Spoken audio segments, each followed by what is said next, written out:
अस्सलामुअलैकुम dear students. आज हम लोगों ने एडमिशन का प्रॉब्लम नंबर 15 अटेम्प्ट करना है, जो बुक के पेज नंबर 758 पे है।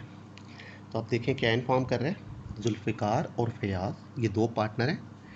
प्रॉफिट एंड लॉसेस को 3/4 और 1/4 के रेशो में शेयर कर रहे हैं।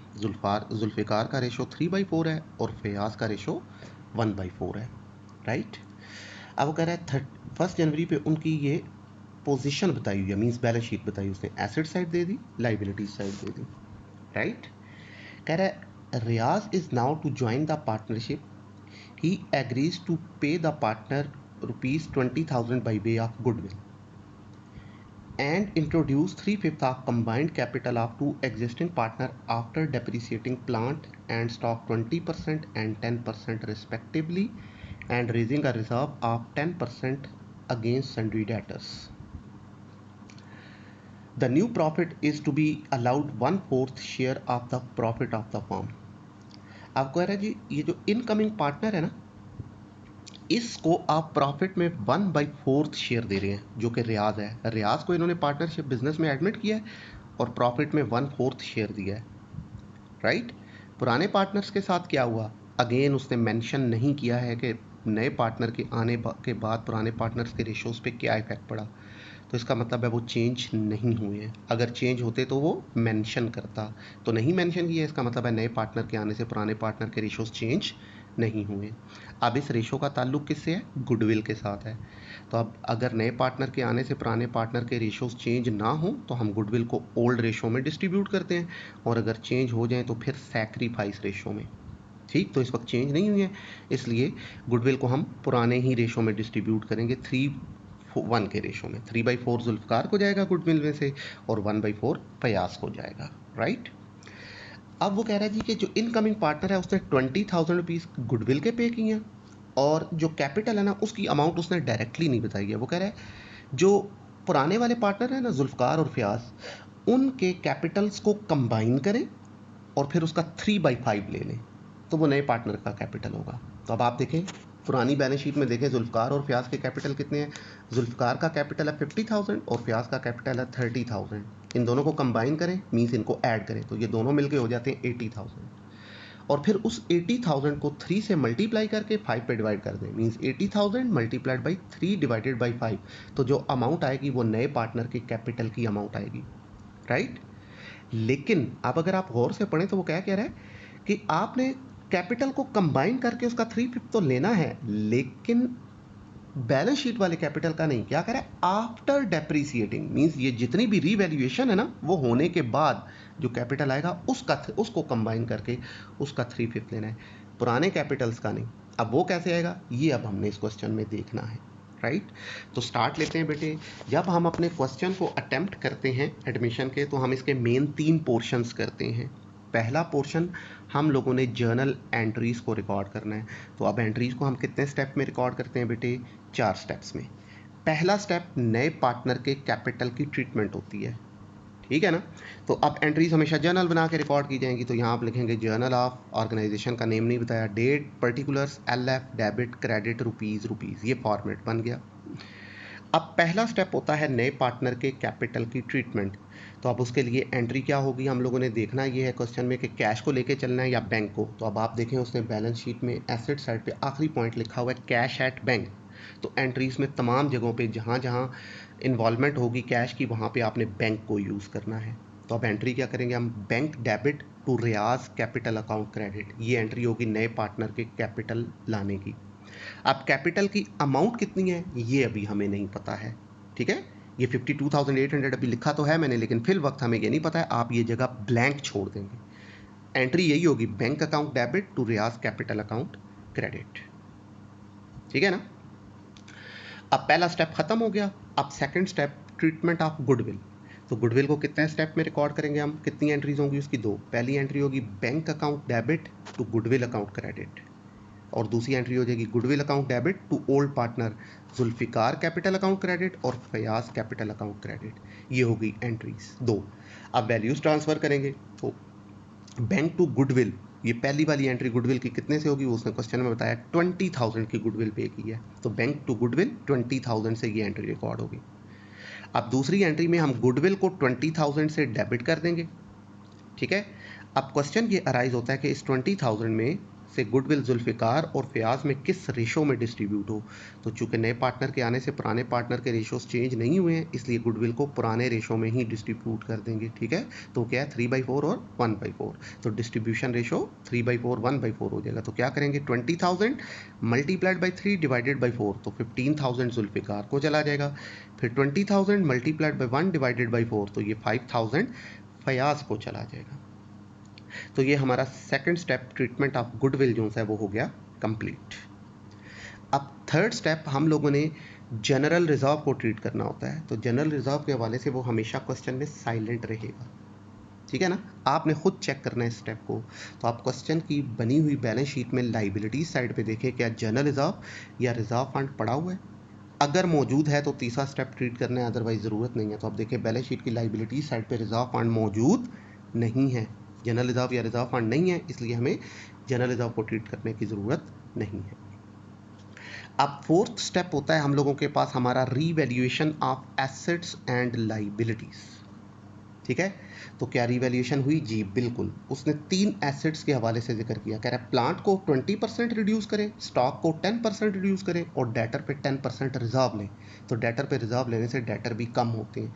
तो 3 एसेट्स का जिक्र है और तीनों के लिए वो कह रहा है ये तीनों कम हो रहे हैं। तो एसेट जब कम होंगे तो क्रेडिट हो जाएंगे। अब आप चाहें तो 3 अलहदा एंट्रीज कर लें, चाहे तो एक ही एंट्रीज में इसको रिकॉर्ड कर लें, क्योंकि उसने नंबरिंग नहीं की हुई है। तो आप एक ही स्टेटमेंट में उसने बताया तो एक ही दफ़ा रिकॉर्ड कर लें। तो अब एंट्री क्या हो जाएगी? Revaluation debit to plant account credit to stock account credit to reserve of bad debt account credit. अब प्लांट कितना रिड्यूस किया? 20%। तो बैलेंस शीट में देखें 40,000 उसकी वैल्यू है, 20% लें तो 8,000 आ गए, प्लांट की कमी हो गई, प्लांट क्रेडिट हो जाएगा 8,000 से, ठीक है। स्टॉक 10,000 है, इसका 10% लें तो 1,000 स्टॉक कम हो गया, क्रेडिट हो जाएगा। और डेटर 30,000 थे, इसका 10% लें तो ये 3,000 reserve of bad date credit हो गया।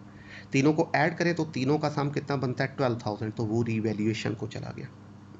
तो अब आप चाहें तो 3 अलग एंट्रीज कर सकते हैं। पहले करें रीवैल्यूएशन टू प्लांट 8,000 से, फिर करें रीवैल्यूएशन टू स्टॉक 1,000 से, फिर करें revaluation to reserve of bad debt 3,000 से। तो आपका स्पेस ज़्यादा यूज हो जाएगा लेकिन काम यही रहेगा। तो चूंकि नंबरिंग नहीं हुई है तो इकट्ठी एक ही दफ़ा पास कर लें एंट्री लिंच। तो अब रीवैल्यूएशन हमारी हो गई कंप्लीट। अब हमने चेक ये करना है कि इस रीवैल्यूएशन की वजह से हमें प्रॉफिट हुआ या लॉस हुआ। तो उसके लिए हम लोग क्या करेंगे? अपना रीवैल्यूएशन का लेजर अकाउंट बनाएंगे। तो ये जो अभी हमने एंट्री पास की है ये अभी नहीं हुई है, ये वाली एंट्री, ठीक है। इससे पहले लेजर बनना है रीवैल्यूएशन का। तो ये नहीं, ये आ गया हमारे पास रीवैल्यूएशन का लेजर अकाउंट। लेफ्ट कॉर्नर पे डेबिट, राइट कॉर्नर पे credit. Revaluation account particulars rupees, particulars rupees. तो अब आप देखें रीवैल्यूएशन ये रहा, 4 स्टेप से स्टार्ट हुआ है, ये डेबिट हो गया रीवैल्यूएशन, प्लांट की वजह से, स्टॉक की वजह से और रिजर्व ऑफ बैड डेट की वजह से। तो रीवैल्यूएशन की डेबिट साइड पे लिख देंगे प्लांट अकाउंट 8,000, स्टॉक अकाउंट 1,000 और reserve of bad debt account 3,000, ठीक है। तो ये रीवैल्यूएशन डेबिट हो गया। फर्दर आगे एंट्रीज में ना डेबिट है ना क्रेडिट है, ठीक। तो हमारा रीवैल्यूएशन का अकाउंट हो गया कंप्लीट। अब हम क्या करेंगे? इसको क्लोज कर देंगे। तो अब रीवैल्यूएशन की डेबिट साइड पे 12,000 है, क्रेडिट साइड पे है ही कुछ नहीं है, तो डिफरेंस भी आ गया 12,000।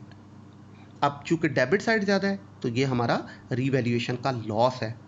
अब चाहे हमें हो प्रॉफिट चाहे हो हमें लॉस, ये किस में डिस्ट्रीब्यूट किया जाएगा? पुराने पार्टनर्स में, ओल्ड रेशो में।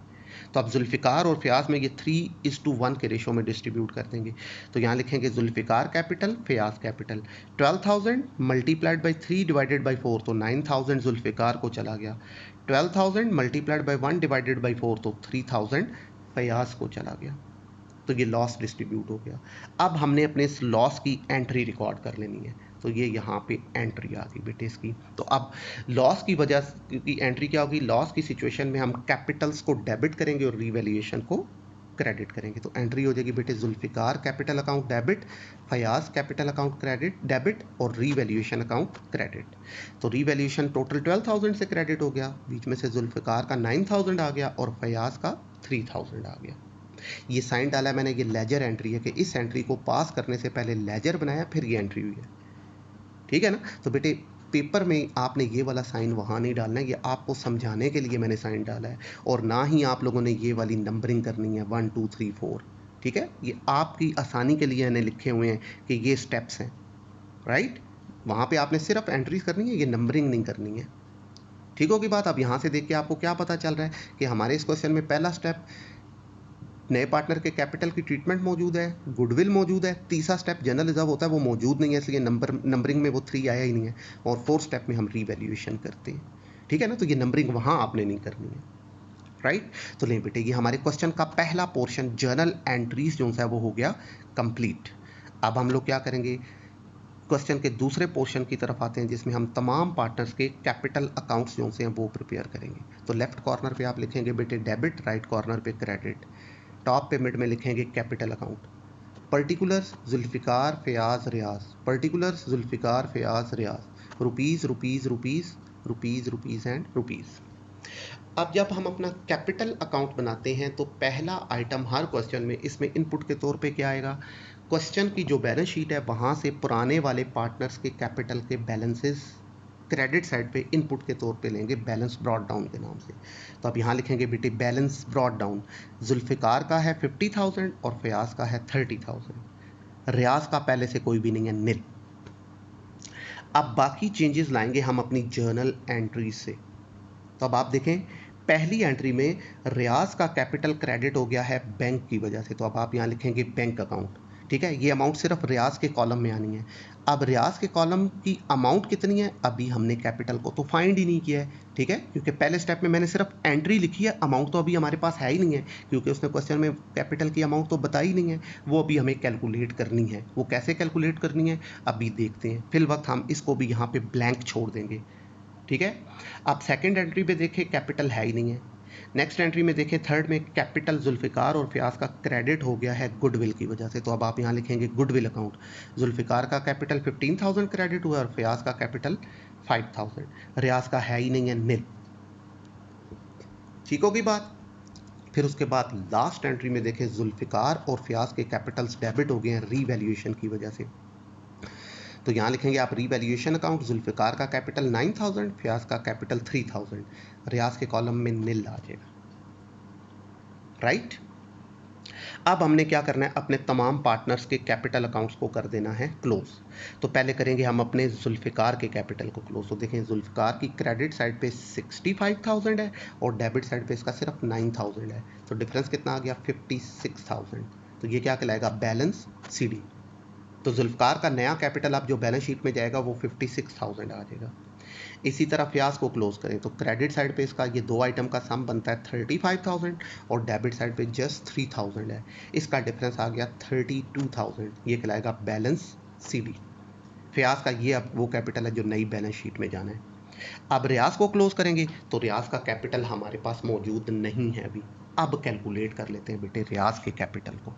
तो वो उसने क्या कहा था कि जो इनकमिंग पार्टनर रियाज है ये कैपिटल के तौर पे कितनी अमाउंट ला रहा है, 3/5 of combined capital of 2 existing partner, पुराने वाले दोनों पार्टनर के कैपिटल को कंबाइन करके उसका 3/5। तो अब एक कैपिटल बैलेंस शीट में पड़ा था तो हमने कहा उसका नहीं, उसने क्लियरली कहा है आफ्टर रीवैल्यूएशन सारे एसेट्स की इंक्रीज डिक्रीज रिकॉर्ड होने के बाद जो कैपिटल बचेंगे उसका 3/5 लेना है आपने। तो वो अब ये आए हैं, ये देखें कैपिटल अकाउंट में जुल्फिकार का 56,000 आया और फयाज का 32,000 आया। इन दोनों कैपिटल्स को अब आपने ऐड करके इसका 3/5 लेना है। तो ये देखें ये रहा कैपिटल ऑफ रियाज 56,000 प्लस 32,000, ठीक है, तो ये हो जाएगा 88,000। अब इसको ऐड करके इसका 3/5 लें तो ये आ जाएगा 52,800, राइट। तो ये नए पार्टनर का कैपिटल है 52,800, राइट। अब इसको उठा के सबसे पहले तो आप जर्नल एंट्री में लेके जाएंगे, यहाँ एंट्री करेंगे आप बैंक टू रियाज कैपिटल 52,800। अब ये अमाउंट फाइंड हो गई है, ठीक है। अब इसी अमाउंट को हम क्या करेंगे, बैलेंस कैपिटल अकाउंट की क्रेडिट साइड पे यहाँ लिख देंगे 52,800। अब आप रियाज के कैपिटल को क्लोज करें, क्रेडिट साइड पे 52,800 है, डेबिट साइड पे कुछ भी नहीं है, तो डिफरेंस इसका आ गया 52,800 बैलेंस CD। ये अब तीनों पार्टनर के जुल्फकार फयाज और रियाज के तीनों के ये कैपिटल के बैलेंसेज हैं जो नई बैलेंस शीट में जाएंगे। तो ये हमारे क्वेश्चन का सेकंड पोर्शन कैपिटल अकाउंट्स हो गया कंप्लीट। अब आ जाते हैं बेटे हम अपने क्वेश्चन के थर्ड पोर्शन की तरफ जिसमें हम अपनी बैलेंस शीट बनाएंगे। राइट। तो स्टार्ट लेते हैं बेटे, 3 लाइन्स यूज़ करनी है, name of organisation, second line में बैलेंस शीट एज ऑन, ठीक है। फिर आप लिखेंगे assets rupees, liabilities and rupees, right. तो स्टार्ट लेते हैं बेटे, सबसे पहले हम अपनी एसेट साइड को फिलअप करेंगे। तो लें जी, पहला पॉइंट उसने बताया प्लांट, कितनी वैल्यू है इसकी 40,000, लेकिन ये अब इतनी नहीं रही, रीवैल्यूएशन की वजह से इसमें 8,000 का डिक्रीज आ गया, तो 40 माइनस 8 तो बाकी 32,000 आ गया नया बैलेंस। स्टॉक ये था हमारा 10,000, लेकिन अब इसकी भी वैल्यू ये नहीं रही, क्योंकि जब रीवैल्यूएशन हुई तो इसकी वैल्यू में 1,000 का डिक्रीज आ गया था, तो नई वैल्यू इसकी 9,000 आ गई। फिर डेटर्स 30,000 थे, इन पे भी इफेक्ट पड़ा कि ये 3,000 रिड्यूस हो गए, नया बैलेंस इनका 27,000 आ गया। फिर कैश एट बैंक 20,000, ये इनका नया बैलेंस अब आएगा कैसे, एंट्री ये 20,000 लिखें यहाँ पे। अब एंट्रीज में देखें, जहाँ जहाँ बैंक डेबिट हुआ है वो इसमें ऐड कर लें, और एंट्रीज में जहाँ जहाँ बैंक क्रेडिट हुआ है वो इसमें से 20,000 में से लेस कर देंगे। तो अब आप देखें, पहली एंट्री में बैंक डेबिट हुआ है 52,800, हमने ऐड कर लिया। दूसरी एंट्री में बैंक दोबारा डेबिट हुआ है 20,000, ऐड कर लिया। आगे एंट्रीज में ना कहीं पे डेबिट है ना कहीं पे क्रेडिट है, ठीक है। तो नया कैश का बैलेंस कितना आ जाएगा फिर 92,800, 20,000 प्लस 52,800 प्लस 20,000, तो ये मिलके आ जाता है 92,800। एसेट साइड हो गई कंप्लीट। अब आते हैं लाइबिलिटीज साइड पे। तो पहला पॉइंट उसने बताया बेटे कैपिटल्स, तो वो उसने सिर्फ जुल्फकार और फ्याज का बताया, लेकिन हमने ये कहा कि जी अब हमने क्वेश्चन की बैलेंस शीट वाले कैपिटल के बैलेंसेस नहीं लेने, बल्कि क्या करना है, इससे पहले ये जो आपने अपना कैपिटल अकाउंट बना के कैपिटल के बैलेंसेस फाइंड किए, जुल्फकार का, फ्याज का और रियाज का, ये तीनों कैपिटल्स अब नई बैलेंस शीट में कैपिटल के तौर पे यूज़ होंगे। तो जुल्फकार का आ गया 56,000, फयाज का आ गया 32,000 और रियाज का आ गया 52,800। ये कैपिटल के नए बैलेंसेज आ गए। फिर उसके बाद उसने बताया बेटे सन्ड्री क्रेडिटर्स 20,000, इन पे किसी किस्म का कोई इफेक्ट नहीं पड़ा, एज इट इज आ जाएंगे क्रेडिटर्स 20,000, राइट। हमारी लाइबिलिटी साइड भी होगी बेटे कंप्लीट। अब आप अपनी बैलेंस शीट की दोनों साइड्स का टोटल करेंगे, तो बैलेंस शीट की खसूसियत दोनों साइड्स का टोटल सेम आएगा, इनमें डिफरेंस नहीं आएगा। तो बेटे ये था हमारा क्वेश्चन नंबर 15, जिसमें कैपिटल की कैलकुलेशन एक नई चीज़ आई थी, राइट। तो ये हमारा क्वेश्चन हो गया कंप्लीट।